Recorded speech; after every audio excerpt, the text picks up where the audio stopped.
بسم اللہ الرحمن الرحیم۔ آج آپ کو میں درد گردہ کے بارے میں اس کا علاج بتاتا ہوں۔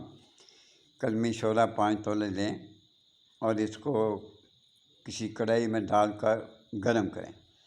جب یہ کلمی شورا پگھل جائے تو اس میں 5 تولا سیاہ مرچ کا سفوف شامل کر دیں، اور جب یہ دیکھیں کہ کڑھائی کے اندر آگ لگ گئی ہے، مرچوں کو آگ لگ گئی ہے، تو فوراً اتار کر دوسرے برتن میں ڈال دیں۔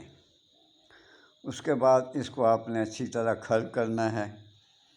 کھل کرنے کے بعد میں آپ کو اس کی خوراک بتا دیتا ہوں۔ ٹھنڈا ہونے پر پھر آپ اس کو کھل کریں، اور اس کی خوراک ہے 1 ماشا ہر 4 گھنٹے کے بعد۔ مریض کو چین اور سکون آ جائے گا، اور اگر باقاعدگی سے آپ کرتے رہے تو انشاءاللہ اس کا درد کبھی بھی نہیں ہوگا۔ مجھے دعاؤں کے ساتھ یاد رکھیے، اور آپ سے ایک ریکویسٹ ہے کہ پلیز میرے چینل کو سبسکرائب کر دیا کریں۔ اللہ تعالیٰ آپ کو خوش و خرم رکھے، اللہ تعالیٰ آپ پہ مہربان رکھے، اپنے ماں باپ، اپنے بہن بھائیوں اور اپنے بیوی بچوں کا خیال رکھیں۔ اجازت دیں، اللہ حافظ۔